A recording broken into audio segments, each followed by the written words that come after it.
tick. So that's like the pendulum, the beam of light bouncing between the mirrors, and you could use that actually to build a very accurate clock.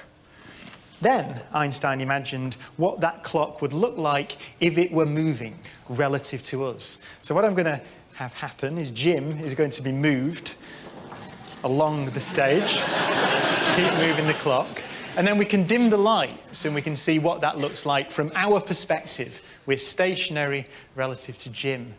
And we've also got, so there's a little box there you can see, that's Jim's head camera. So Jim is seeing, of course, the clock in exactly the way that we pictured it when it was stationary relative to us. The light beam is bouncing up and down between the mirrors.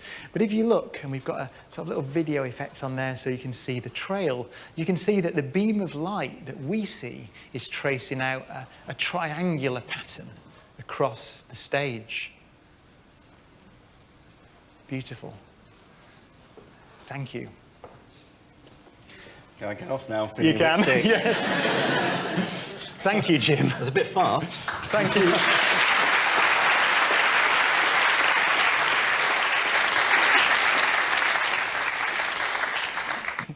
What a great use of that wonderful intellect. But it was beautifully demonstrated. What we saw there was, if I sketch it out again from our perspective now, from the audience's perspective, is that here are all those mirrors.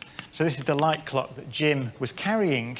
But you saw that from your perspective, watching Jim move, the light took a kind of triangular path as it bounced across the stage between the mirrors. Here is what Einstein's postulate, if you like, Einstein's suggestion that the speed of light is constant for all observers, implies. See, this path is obviously longer than this path. So, if we all agree on the speed of light, then it is obvious that it must take the light longer to tick for the moving clock than it does for the stationary clock. Moving clocks run slowly. This is true. Time really did pass at a different rate for Jim. It passed at a different rate for him than it did for you in the audience watching Jim move. There's no sleight of hand here. Jim really is a time traveller. Our time is personal to us. This is what Einstein had discovered. There's no such thing as absolute time. Now, why don't we notice this in everyday life is because the amount by which time slowed down for Jim was minuscule because the speed he was travelling was so small compared to the speed of light. But if we'd have sent Jim off in a rocket, would you like that? A rocket, flying out into space.